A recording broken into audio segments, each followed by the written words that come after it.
आज की कथा इस प्रकार है।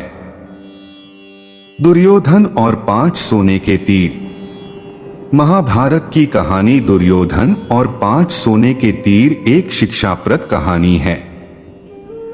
महाभारत का युद्ध धर्म और अधर्म का युद्ध था। कृष्ण पांडवों के पक्ष से थे, परंतु उन्होंने युद्ध में शस्त्र नहीं उठाने का निर्णय लिया था। वहीं श्री कृष्ण की नारायणी सेना कौरवों की ओर से लड़ रही थी। युद्ध में कभी कौरवों का तो कभी पांडवों का पलड़ा भारी लगता। महाभारत के युद्ध में कुरुक्षेत्र की रणभूमि पर श्री कृष्ण ने प्रत्यक्ष रूप से शस्त्र नहीं उठाए, लेकिन अर्जुन का सारथी बनकर श्री कृष्ण युद्ध भूमि में अर्जुन का मार्गदर्शन करते रहे। द्रौपदी के भाई धृष्टद्युम्न पांडवों के सेनापति थे। वहीं कौरवों के तरफ से गंगा पुत्र भीष्म सेनापति थे। उनके नेतृत्व में युद्ध लड़ा जा रहा था। कौरव दल पूर्ण बल से युद्ध करने के बाद भी 5 पांडव में से किसी का भी बाल भी बांका न कर पा रहा था। दुर्योधन को हुआ भीष्म पितामह पर संदेह। कौरवों के प्रधान सेनापति भीष्म 10 दिनों तक पांडव सेना पर भारी पड़े थे। प्रतिदिन भीष्म हजारों सैनिकों को मार रहे थे, परंतु दुर्योधन भीष्म पितामह पर कहीं न कहीं संदेह कर रहा था। उसे लग रहा था कि पितामह भीष्म जानबूझकर पांडवों का साथ देते हैं और उन्हें मारना नहीं चाहते। यही सोचकर एक रात दुर्योधन भीष्म से सीधे बात करने के लिए उनके पास शिविर में पहुंचा। जब दुर्योधन भीष्म के शिविर में पहुंचा तो देखा भीष्म चिंतनशील होकर शिविर में बैठे थे। यूं आधी रात को दुर्योधन को अपने शिविर में प्रवेश करते देख भीष्म हैरान हुए। उन्होंने दुर्योधन से शिविर में आने का कारण पूछा। आधी रात को आपके शिविर में आने के लिए विवश हुआ हूं। आप अगर पूरी कर्तव्यनिष्ठा और मोहरहित होकर पांडवों के साथ युद्ध करते तो शायद मुझे यहां आने की आवश्यकता नहीं पड़ती। युद्ध शुरू हुए 10 दिन बीत चुके हैं, लेकिन आप अभी तक पांडवों को पराजित नहीं कर पाए हैं। आप संसार को दिखाने के लिए युद्ध का अभिनय कर रहे हैं। आपको आज भी पांडवों से अति प्रेम करते हैं और आप मेरे सेनापति होते हुए भी पांडवों को युद्ध जीतते देखना चाहते हैं। अपने बारे में दुर्योधन के मुख से ऐसी बात सुनकर पितामह भीष्म बहुत दुखी हुए।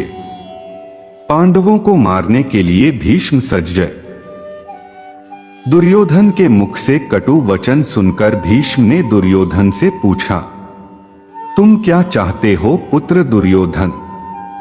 दुर्योधन ने कहा, पांडवों की मृत्यु और इसके लिए आपको अपनी दिव्य शक्तियों का प्रयोग करना होगा। पितामह भीष्म ने अपनी शस्त्र विद्या का प्रयोग करते हुए सोने के 5 अचूक तीर निकाले और इसे अभिमंत्रित करके बोले, दुर्योधन तुम व्यर्थ में संदेह करते हो। इन बाणों से कोई नहीं बच सकता। कल का दिन युद्ध का अंतिम दिन होगा। एक ही दिन में 5 पांडवों को इन बाणों से समाप्त कर दूंगा। फिर पांडवों के मरते हुए युद्ध का परिणाम तुम्हारे पक्ष में होगा। पितामह भीष्म की बात सुनकर दुर्योधन प्रसन्न हुआ, लेकिन अगले ही क्षण उसके मन में पितामह भीष्म के प्रति संदेह उत्पन्न हो गया। कपटी दुर्योधन भीष्म की बातों को सुनकर प्रसन्न तो हुआ, परंतु अब दुर्योधन को भीष्म की बातों में भी छलकपट दिखने लगे। दुर्योधन ने भीष्म से कहा, पितामह आपकी योजना बहुत अच्छी है, किंतु मुझे फिर भी संदेह हो रहा है कि आप इतनी जल्दी और आसानी से पांडवों को मारेंगे। हो सकता है आप मोहवश या प्रेमवश उन्हें ना मार पाएं। अतः आप इन बाणों को मुझे दे दें। मैं युद्ध भूमि में आपको ये 5 बाण दूंगा और आपको आपके कर्तव्य की याद दिलाऊंगा। तब आप पांडवों का वध मेरे सामने कीजिएगा। दुर्योधन की बात सुनकर पितामह भीष्म ने 5 अभिमंत्रित बाण दुर्योधन को दे दिए। दुर्योधन अपनी संभावित जीत पर बहुत खुश था। वह बाण लेकर अपने शिविर में चला गया। भीष्म के शिविर के पास पहरा दे रहे पांडवों के एक गुप्तचर ने सारी बातें सुन ली। उसने महाराज युधिष्ठिर को आकर सोने के बाण के बारे में सूचना दी। तब भगवान श्री कृष्ण भी वहीं थे। युधिष्ठिर ने भगवान श्री कृष्ण से कहा, हे गोविंद, पितामह के इन तीरों के प्रतिकार हम कैसे करें? इस बात को सुनकर श्री कृष्ण युधिष्ठिर संग तुंगरत ही अर्जुन के शिविर में पहुंचे और अर्जुन को पूरी घटना बताई। श्री कृष्ण ने अर्जुन से कहा कि पार्थ, तुम्हें दुर्योधन से उन 5 बाणों को मांगना होगा। श्री कृष्ण की बात सुनकर अर्जुन ने अचंभित होकर पूछा, दुर्योधन भला वो तीर मुझे क्यों देगा? तब श्री कृष्ण ने अर्जुन को स्मरण दिलाया कि एक बार अर्जुन ने दुर्योधन को यक्ष और गंधर्वों के हमले से बचाया था। तब दुर्योधन ने प्रसन्न होकर अर्जुन से कहा था कि वो कोई भी कीमती चीज दुर्योधन से मांग सकता है। उस दिन अर्जुन ने बात को टालते हुए दुर्योधन से कुछ नहीं मांगा था। अब वो समय आ गया है। अर्जुन को श्री कृष्ण की बात सुनकर सब स्मरण आ गया। युधिष्ठिर की आज्ञा से अर्जुन दुर्योधन के शिविर में पहुंचे। दुर्योधन अचानक अर्जुन को अपने शिविर में देखकर सशंकित हुआ। अपनी शंका को छुपाते हुए जोर जोर से हंसते हुए दुर्योधन ने अर्जुन से कहा, आओ अर्जुन आओ, क्षमा मांगने आए हो क्या?